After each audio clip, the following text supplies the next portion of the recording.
50 years, every civilization on Earth collapsed at once.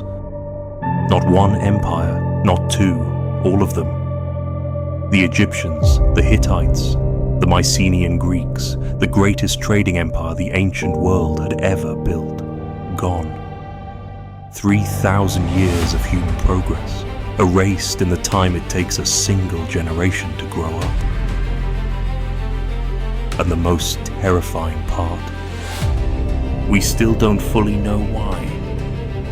To understand what was lost, you first need to understand what the Bronze Age world actually was, because most people have never been taught this chapter of history, and that is a profound failure of education.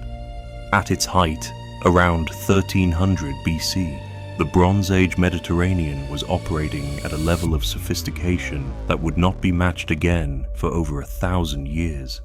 The Egyptian New Kingdom under Ramesses the Great stretched from modern Sudan to modern Syria. Its temples were engineering marvels.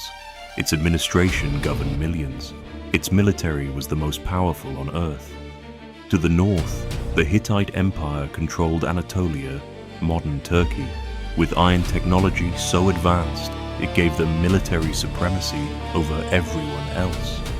In the Aegean, the Mycenaean Greeks had built palace complexes of breathtaking complexity, filled with gold, frescoes, administrative records, and long-distance trade goods from across the known world. And connecting all of it, a trading network of almost incomprehensible sophistication. Ships carried copper from Cyprus, tin from Afghanistan, grain from Egypt, timber from Lebanon, gold from Nubia, and luxury goods from as far as the Baltic Sea. This was not a primitive world. This was the ancient equivalent of globalization. And like all globalized systems, it had one fatal weakness. Everything depended on everything else. The great Bronze Age historian Eric Klein calls it a globalized system, and the comparison to today is deliberate and uncomfortable. To make bronze, the defining technology of the age, you needed two metals, copper and tin, but almost nobody had both locally. Cyprus had copper, Afghanistan had tin. Egypt had neither in sufficient quantities, the Mycenaeans had neither. So every single empire in this world was dependent on long-distance trade just to maintain their basic military and economic function. The royal letters we found, written in cuneiform on clay tablets, read almost like modern diplomatic emails. Kings writing to each other about tin shipments, copper deliveries, grain requests. One letter found at Ugarit, written at the very moment of the collapse, describes a desperate request for emergency grain shipments. The reply never came. This level of interdependence meant something terrifying. When one part of the system came under stress, the pressure spread instantly to every other part, like a modern supply chain collapse, but on a civilizational scale. And around 1200 BC, the stress began. The first sign something was catastrophically wrong came from the eastern Mediterranean. Cities began burning. Not captured and looted, burned, deliberately, completely, and never rebuilt. Ugarit, one of the greatest trading cities in the ancient world, sitting on the coast of modern Syria, was destroyed around 1185 BC. Archaeologists found the destruction layer clearly in the excavations. Burned grain, melted bronze, the bodies of citizens who never escaped. What makes Ugarit haunting is what was found in the kiln. Clay tablets, letters that were being fired to preserve them, that were never sent. Emergency messages describing attacks from the sea. Requests for military assistance that arrived too late. The city was destroyed while its scribes were still writing. What destroyed it? That is the question that has consumed historians for decades, because the same pattern repeated across the entire eastern Mediterranean. City after city, empire after empire, all within the same narrow window of 50 years. Modern historians now believe the Bronze Age collapse was not caused by a single factor. It was caused by 4 catastrophic forces, striking simultaneously in a cascade of compounding disaster. The first, drought. Paleoclimatological evidence, pollen samples, isotope analysis, ancient lake sediments, now confirms a severe and prolonged drought struck the entire eastern Mediterranean beginning around 1200 BC. Crops failed, famines spread. Populations that had grown large under 3 centuries of stable climate suddenly found themselves unable to feed themselves. The second, the Sea Peoples. Appearing suddenly in Egyptian records around 1207 BC, a confederation of mysterious peoples from the north and west. Described in Egyptian inscriptions as an unstoppable force that destroyed everything in their path. Who were they? Historians still debate this. They may have been climate refugees from the Aegean and Anatolia, driven from their own collapsing civilizations and turned into a desperate migrating force of destruction. The third, internal rebellions. As food became scarce and trade broke down, the complex palace economies that sustained Bronze Age civilization began to collapse from within. The scribes stopped writing, the administrators stopped administering. The systems that had maintained order for centuries simply ceased to function. The fourth, systems collapse. Eric Klein describes it as a perfect storm, each factor amplifying the others. Drought caused famine. Famine caused migration. Migration caused conflict. Conflict disrupted trade.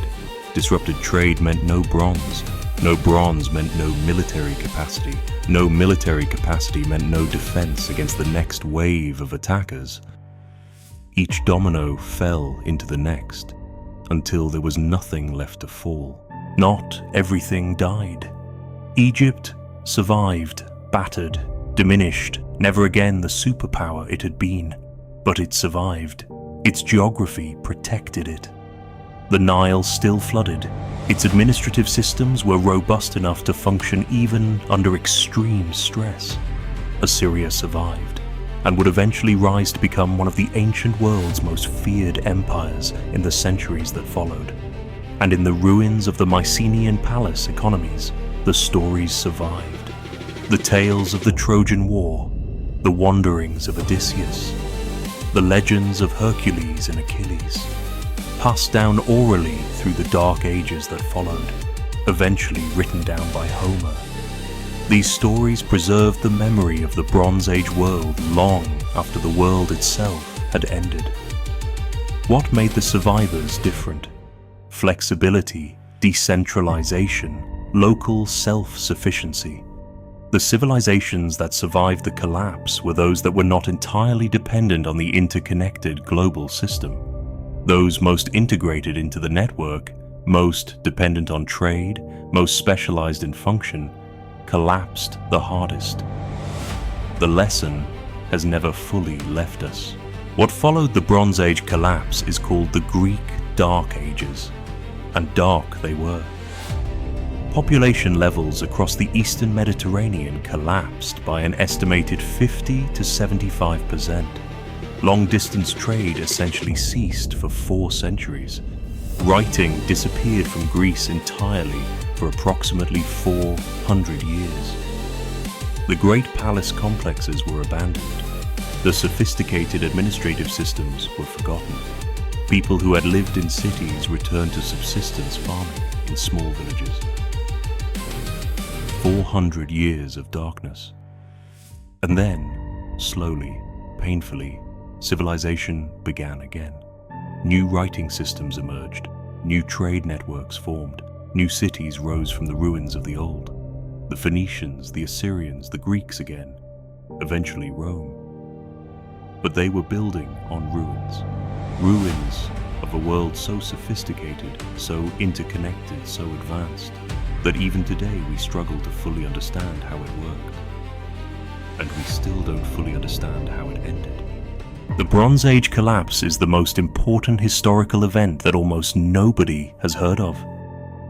And the reason it matters today is deeply uncomfortable.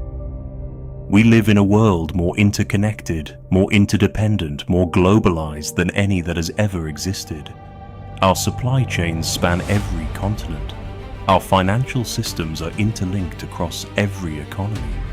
Our food systems depend on global trade.